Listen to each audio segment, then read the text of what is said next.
आप लोगों ने नोटिस किया होगा कि भारत एक बड़ा देश है जो क्षेत्रफल की दृष्टि से 7वां स्थान रखता है। लेकिन भारत से कई छोटे देश ऐसे हैं जो भाई इतना डेवलपमेंट हो चुके हैं कि वो 2050 तक पहुंच गए। और भारत की जो बात कर रहे हैं तो भारत में कहा जा रहा है कि भाई 2047 तक जो है भारत डेवलप हो जाएगा। पर आपको ऐसा नहीं लगता कि भाई भारत को कब का डेवलप हो जाना चाहिए? जब तक भारत में ये भ्रष्टाचार नेतागिरी चलेगी तब तक भारत 2047 या 2050 तक भी जो है पूर्ण रूप से गरीबी मुक्त और डेवलपमेंट नहीं हो पाएगा। अमीर और अमीर होता जा रहा है, गरीब और गरीब बनता जा रहा है। आप लोगों ने एक बात नोटिस की हो तो आप लोगों को भी करना चाहिए नोटिस। एक बात समझिए आप लोग कि सरकार जो है रोड पे कैमरे लगाती है भाई, इसलिए कि चालान करने के लिए। पहले के टाइम में क्या होता था कि कोई सिग्नल है तो वहाँ जो है पुलिस कर्मी या ट्रैफिक पुलिस खड़े होते थे, और अगर आपने हेलमेट नहीं लगाया या आपके पास ड्राइविंग लाइसेंस नहीं है तो इस प्रकार का जो है चालान करती थी। लेकिन आज का जो सिस्टम हो गया है वो टेक्नोलॉजी का, तो अच्छी बात है, करना भी चाहिए, विकसित होना भी चाहिए भाई। नई नई टेक्नोलॉजी है तो भारत में भी आनी चाहिए।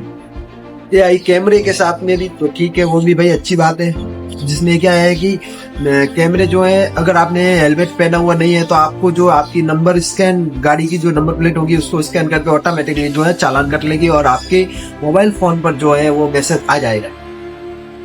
पर ये कैमरे जो लगाए इसके लिए, इसके पीछे जो है लाखों करोड़ों रुपए खर्च किए है सरकार ने इन कैमरों में, सिर्फ इसलिए कि आपकी नंबर प्लेट स्कैन हो सके, आपको स्कैन कर सके कि भाई सरकार जो है देखना चाहती है कि आपने हेलमेट नहीं लगाया तो आपका चालान हो सकती है।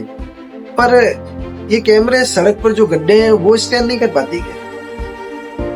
सोचने वाली बात है कि नहीं भाई? सरकार को वो गड्ढे नहीं दिखते हैं, बस ये जरूर दिखता है कि आपने जो है हेलमेट नहीं लगाया, आपने सीट बेल्ट नहीं लगाया, आपकी ओवर स्पीड है, वो सब दिखते हैं। और ये बिल्कुल नहीं दिखता कि भाई सड़क पर कितने गड्ढे हैं, जनता टैक्स दे रही है उस पैसों का, तो भाई सही से इस्तेमाल भी करने चाहिए ना।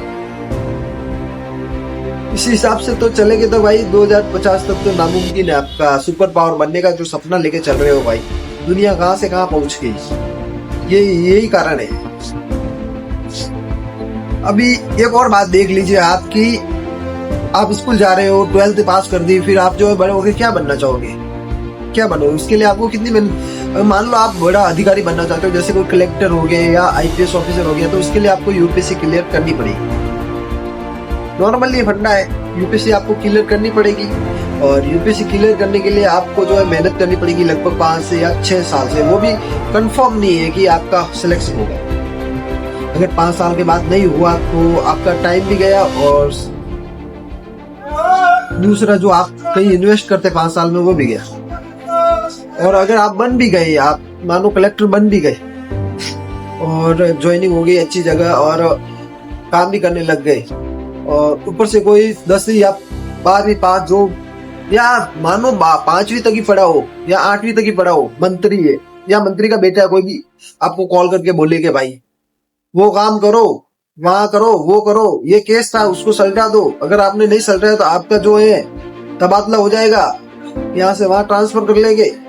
तो भाई आप इसीलिए इतनी पढ़ाई की है, 12 से लगाकर जी जान लगाकर आपने UPSC की है। जब कोई आपसे कम पढ़ा लिखा आपको अपने नीचे रख सकता है भाई, तो वो देश कैसे आगे बढ़ सकता है? आप समझ सकते हो ना।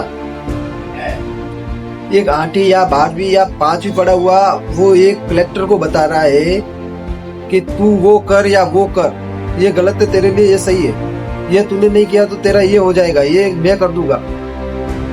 तो भाई कहाँ का है? अगर आप चुनाव में खड़े हो रहे हो भाई तो आपको भी जो है नॉर्मली जो है ग्रेजुएशन तो कंप्लीट होनी चाहिए आपकी भी। पर ये सरकार को नहीं चाहिए भाई, इस पे सरकार का ध्यान जाता ही नहीं है।